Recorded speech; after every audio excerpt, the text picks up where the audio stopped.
ကဲကတပ်ပိုင်ရဲ့ဆွဲလန်းမှုပြဿနာတွေတခုပေါ့နော်အဲ့မှာဒီကောင်ဝယ်ဖို့ဆုံးဖြတ်လိုက်တဲ့အချိန်မှာဘာစိုက်ကိုအကြီးတစ်ခုမိသွားသေးလဲဆိုတော့အဲ့ night crazy တိညီလေးတယောက်ကလည်းသူကပြောတယ်အဲ့ကောင်က35မီလီနဲ့40မီလီဆိုရင်2မျိုးရှိတယ်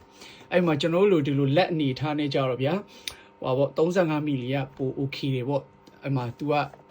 အဲ့လိုအကြံပေးတဲ့အချိန်မှာကိုက40အမှားပြီးသွားပြီ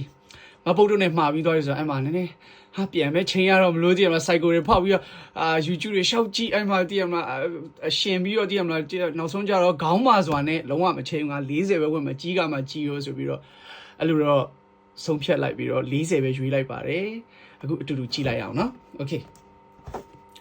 တန်းတန်းဒါတော့ကျွန်တော်ရွေးချယ်လိုက်တဲ့နိုင်လေးပါဝက်ပြပေးမယ်တော်မိုက်တာအဲ့ကျွန်တော်ကလေဒီနိုင်ကိုဘာကြောင့်ကြိုက်တာလဲဆိုတော့လေအဲ့ဒိုင်ကွက်အစိမ်းအောင်ရဲ့အဲ့သွားနေတဲ့အဲ့ရောင်ပြန်ရဲ့ပြီးသူ့ရဲ့အဝိုင်းအောင်မှာသူ့ကိုပြန်ခတ်ထားတဲ့အဲ့ဒိုင်ကွက်ဒီဇိုင်းထားလေးကိုကြိုက်တယ်အပြီးဒီနိုင်ကျိုးရဲ့လေအဲ့ဘလူးပုံစံလေးဆိုသူကရိုးစင်းပေမဲ့လေဟိုဟာပေါ့ဒီဇိုင်းကလုံးဝ update ဖြစ်နေလို့ခံစားရတယ်ဟောသိရမလားအဲ့မှုကိုရလို့ဒါပါပဲ